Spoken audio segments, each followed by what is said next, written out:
Next, I want to talk about diet.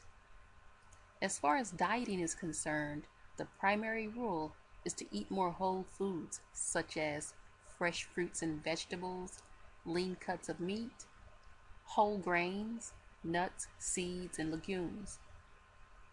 When it comes to cooking, the preferred method of cooking would be to bake, broil, or steam. If you love to cook and have the time, eating this way may not be a problem for you. However, some of us may find it difficult to eat this way all of the time. I understand that some of us have busy lifestyles, which leaves little time for cooking. Due to this, we oftentimes turn to convenience foods, which are usually loaded with high amounts of fat, sodium, and sugar. The key to transitioning to a healthier way of eating is to be patient, start where you're at, and make gradual changes. You can begin by choosing healthier alternatives to the not so healthy foods that you currently enjoy. I'm sure many of you are familiar with the nutrition facts label, which is on most of the prepackaged foods that you currently buy, such as canned vegetables and fruits, other canned goods, cereals, boxed meals, lunch meats, juices, and snack foods.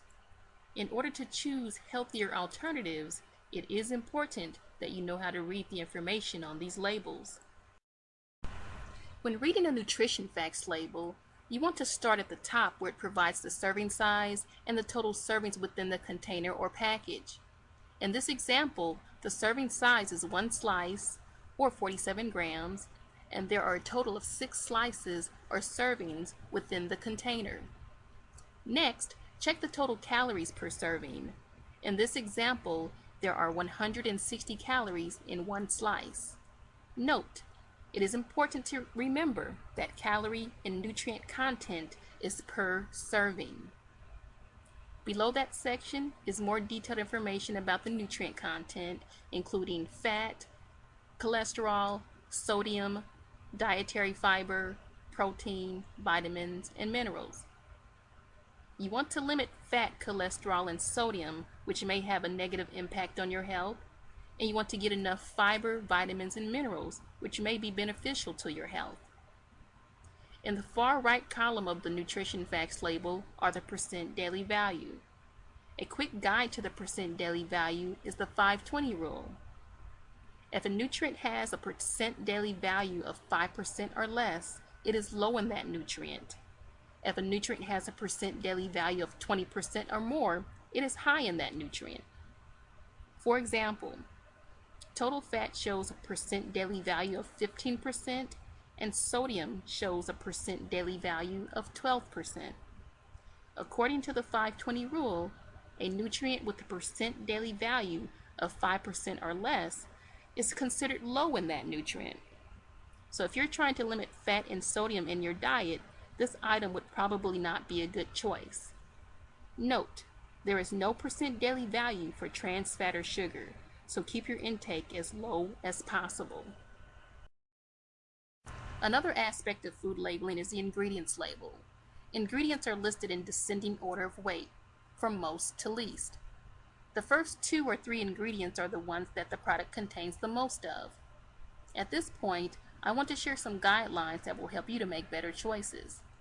Please glance over the ingredients list as I share this information with you. First, you want to remember the word whole, as in whole grains, especially for breakfast cereals, crackers, pasta, and breads. The word whole should appear as the first or second ingredient, whether whole wheat, oats, rye, or another grain.